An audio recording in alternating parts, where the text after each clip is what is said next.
am na 3 milliards yu dugg te it 2020 ni ko ministre des finances daan defee defe naa bu ñu doxee ba LFR topp lu ci war rek dinañ ko def ngir résorber ndaxte yéenay suñu partenaire te ni ko président waxee rek ñaanu yàlla di uti ay partenaire bitim réew ñu ñëw di gérer suñu mbalit yi mbalitu Sénégal la yéen ñun waa Sénégal ñoo ko war a gérer suñu bopp. wax nañ fi nag ay questions yu diverses yu bëri yoo xam ne mënuma cee ñàkk dellu si lu mel ni d'abord Namora wax ngeen ko dafa doon loo xam ne lu métti la ay sénégalais yuy góorgóorlu ñii nekk bitim réew ñii nekk Sénégal ku ci ne jël li nga am di ko jox ab promoteur bi nga dellu see fekkoo fa kër wala kër bu ñu tàmbali nga fa fekk loolu nag question de justice la c'est une question civile c'est entre ay sénégalais ak promoteur dem nañ justice defe naa dossier baa ngi évolué waaye nag président de la république ci yërmandeem mu jël responsabilité ne lii bu amee jàpp na ne mën na am négligence su état seetaan ba mu egg fii am na ci te it ay sénégalais lañ waruñu leen seetaan ñuy gaañu loolu moo tax nag président jox instruction ministère de l'urbanisme depuis le ministre Diène Farba Sarr mu def ci liggéey bu am solo bi ñuy defar pôle urbain de Daga Kholpa mu génnee ci 65 hectares ba àjjuma xaw ma jeudi rek ñu ngi xool plan bi bu baax ne 65 hectares yaa nga fa ci biir année 2020 bi dinañ ko organiser lotisser ko seeti leen ku ci ne ñu dem jox la donte sénégalais de l'extérieur la wala sénégalais loolu man maa ngi leen di rassurer ne ministère de l'urbanisme 65 hectares yi jëm ci Namora sécuriser nañ ko mi ngi ci plan bu pôle urbain de Daga Kholpa am na ci leneen loo xam ne pôle urbain de Yène la pôle urbain de Yène délégué général bi nga xam ne moo ko yor dina leen ci mën a wax dara tudd ngeen fi tamit ci wàllu woowu sénégalais de l'extérieur ma dellu ci waat ne ak ministère des affaires étrangères ñi ngi liggéey 20% yooyu ñu leen bëgg a jox ci programme zéro bidonville programme 100 000 logements li ñu ci bëgg tamit mooy rétablir la confiance parce que gis nañ ne mbirum logement du rek ay salon yuy wër bëgg nañ sax salon yi fii ak déwén ñu organiser waat ko ministère bi téye ko bu ñuy dem ñu andi leen information bu fiable mais tamit ñu teg schéma boo xam ne ak banques yi dootoo leen joxati seen xaalis n'importe qui boo leen ñëwatee di jënd kër na doon promoteur boo xam ne am na programme ministère bi validé na ko am na suuf su am titre te booy joxe sa xaalis ci banque wala ci notaire nga koy joxe bu ko defee nga am sécurité bi ci war am na tamit loo xam ne war nañ ko corriger mooy Sénégal saa yu ñu waxee programme des Sénégalais de l'extérieur rek ñu jóg dem Europe alors que dañuy fàtte ne 80% des Sénégalais de l'extérieur sont en Afrique loolu dañ ko fàttaliku Afrique de l'Ouest lañ nekk Afrique centrale lañ nekk ñi ngi ba Zambie ñi ngi ba Angola maak sama naataangoo Moïse Sarr bëgg nañ 2020 bu ñu ci président joxee ndigal ñu wër seeti leen jox leen seen information ñi ci Namora amel ñu jox leen seen parcelle de terrain waaye programme yi nga xam ne président andil na leen ko njëg bi muy jar ak fi ngeen war a jaar ñu leeralal leen ko. wax ngeen tamit programme ville religieuse dégg naa ko église bi nekk Grand Yoff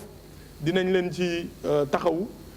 programme ville religieuse danañ fexe 2 semaines prochaines ñu wax ñu dégg naa am na ci ay études yu ñu mos a def mel na ni Kaneen Léona Kaneen ca Kaolack ak yeneen ak yeneen ak yeneen. am na yoo xamante ne it mënuma cee ñàkk tontu sama mag Mamadou Lamine Diallo nga xam ne ñoo bokk Point E moom xam naa dina mën a tontu sax Théodore Montey man bi may doon chef de division bi may doon directeur ba bi may doon ministre Point E laa dëkk ci kër gi ma dëkkoon waaye nag bu njaboot bi yokkoo ñaan naa yàlla am lu gën a rëy waaye fa laa dëkk ba léegi du dëgg donc leneen li tamit mooy mécaniciens yi wax ngeen ko dëkk bu ñu ko bëggee defar il faut ñu ferme il faut ñu organiser ndaxte am na désordre boo xam ne benn activité économique mënu ko justifier ndaxte yenn saa yi nit wax recasement dëgg la ci yërmande di nga xool ne da nga war a recaser nit ki waaye tamit ki lay recaser mooy ki lay yóbbu woon fenn mais fi nga yóbbu sa bopp du nit moo la fa war a jële lii suñu yéene nag bu ñu ko mënee mooy ci pôle urbain ci zone yi nga xam ne dañ ko ubbi ñu xool fa ay zone te monsieur le ministre Dame Diop moom mi nga xam ne mooy ministre de l'artisanat tey mën naa leen wax ne yéen mu ngi faak 50 hectares 10 hectares yi mu def ko casse 10 hectares yi mu def ko li nga xam ne moom mooy fourrière li ci des mu def ko centre artisanal boo xam ne nit ñi mën nañ fa defar di fa liggéey danañ fexe lu ñu mën tey ñu ngi fay yóbbu suñu ay épave oto mais li nga xam ne moom lañ bëgg tamit mooy nit ñi ñu respecter espace public li nga xam ne mooy désencombrement yi commencé woon nañ ko mais mën nañ ne période test la woon diggante avril mai ba nawet bi tàmbali ndaxte nawet tamit yombul nga fekk nit ñi ñu nekkee coono nawet ba pare nga bëgg leen di leen dindi yor yatu police ak yooyu di leen dóor waaye tamit def nañ suñuy seetlu dem nañ stade Léopold Sédar Senghor sécuriser nañ ko gis nañ nit ñi ñëwaatee ñu ngi leen di dàq mën naa leen wax sax ne weeru novembre bi direction de la lutte contre les encombrements arrêté na 30 personnes yoo xam ne dañ doon réoccupé waat fi ñu nekkoon. loolu nag mooy li leen wan ne sanction dugg nañ ci te ñu ngi koy def di ko continuer. léegi nag dafa am projet de loi boo xam ne moo fi war a ñëw mooy bi nga xam ne mooy defar amende yi bi nga xamante ne mooy organiser li nga xamante ne mooy la brigade de lutte contre l'insalubrité et les encombrements. ndaxte tamit l'angle mort, le point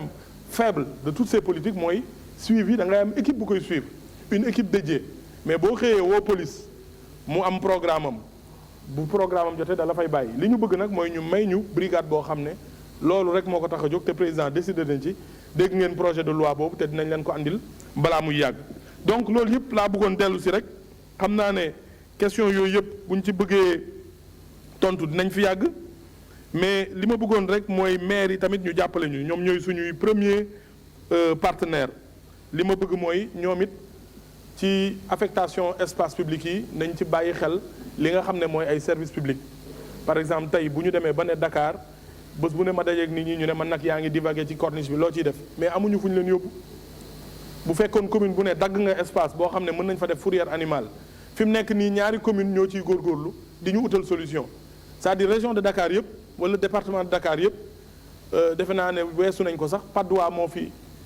engagé wu volontaire wu ne dinañu utal espace mi ngi koy ut. ville de Guédiawaye tamit nee na dinañu utal espace. am na ku fi laaj tamit wàllu cimetière musulman ak chrétien bi nga xam ne moo nekk Guédiawaye dëgg la mi ngi ci plan d'aménagement bi nga xamante ne ñoom sollicité nañ ko ñun suuf yooyu moomuñu ko yoruñu ko mais bu ñu laajee plan d'aménagement dinañ def li nga xam ne moom mooy analyse bi defal leen plan yi yónnee leen ko conseil municipaux yi bés bu ñu ko validé ñu defal leen liggéey bi ci war. donc wax naa ci restructuration de Mbëbës wax naa ci sanction wax naa tamit ci réforme du permis de construire wax ngeen ko. permis de construire day créer problème yu bëri yenn saa yi ñu ne maire yi la yenn saa yi ñu ne service urbanisme la en général permis de construire bu këyit yëpp matee warul taxaw fenn mais bu fa jógee dafa war a dem fi nga xam ne mooy ci communes yi tamit yenn saa yi ñu am ay problèmes yoo xamante ne peut-être moo tax muy yéex mais président de la république jox nañu ndigal ne nañ ko réformer réforme bi nag ci ñaari point yu gaaw rek laa leen koy wax bi njëkk mooy un maire bu ñu la joxee autorisation de construire ba mu dépassé 28 jours te traité woo ko autorité administrative bi nga xamante ne moom mooy sous-préfet wala préfet bi la jege moom am na droit def acceptation tacite bi signé ko au bout d'une semaine. loolu bëgg nañ ko dugal ci li nga xam ne mooy autorisation de construire bu ko defee suñu compatriotes yi bañ di xaar lu yàgg wala di jaar foo xamante ne mën na waruñu foon jaar. leneen li tamit mooy ci wàllu hygiène publique l'enlèvement des gravats de déchets am na ku ko wax léegi pays développés yi mayatuñu kenn ci mbedd yi bu ñu ñëwee ñuy jaxase suuf. di jaxase ciment di jaxase béton jal ko ci buntu kër yi ba nit du mënati jaar loolu tamit am na lu ñu bëgg a proposer ci code ci autorisation de construire ba nga xam ne képp ku bëgg a tabax léegi mën nga jënd matériaux yooyu nga andi ko fekk ñu mélanger la ko ba nga xam ne doo ko def ci mbedd mi. mais leneen li am solo mooy enlèvement des gravats de chantier am na dëkk yoo xam ne boo fa demee balaa ngay tabax dañuy évaluer li nga war a toj yëpp nga fay ko ci benn société wala benn structure publique boo xam ne moom da lay ñëw tegal la conteneur lépp looy toj rek. nga sotti ko fa tous les soirs ñu yóbbu ko donc loolu moom mooy quelques points yi nga xamante ne bëggoon naa ko développer ak yéen di leen gërëm di leen sant bu baax di tontu ñi nga xam ne nee nañ mënuñoo dem defe naa ne ci la naan mënul dem te moom li ma ko waxee woon keroog rek commission technique 400 000 tonnes gerte la bàyyil yow nga yóbbu ko 1 million 200 000 tonnes ki nga xam ne 400 000 tonnes ceeb la bàyyee nga yóbbu ko 1 million et quelques tonnes ki nga xam ne bi mu fiy jógee mën na am sax bàyyiwu fi train bu mën a dox nga koy andil terre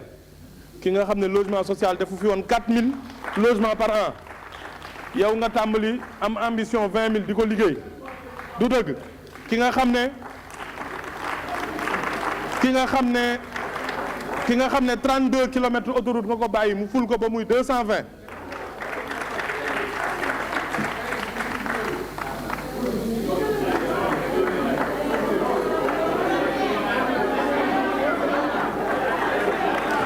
honorable Cheikh Abdou honorable Cheikh Abdou boobu pétrole feeñu fi gaz feeñu fi ba ku ween lépp mu lebal lépp dalil waaw saa yoo leen pare rek xam nga man limité wuñ ma ci temps waaw li ma leen bëgg a wax rek mooy ki def loolu yëpp ki def loolu yëpp ci juróom-ñaari at loo def ci fukki at ak ñaar mu def ko ci juróom-ñaari at boo ko gisee lu mu yaru lu mu doon sa doom lu mu yaru lu mu doon sa doom lu mu am ci yow worma ne ko jàmbaar nga te jox ko worma maa leen di gërëm leen sant jërëjëf.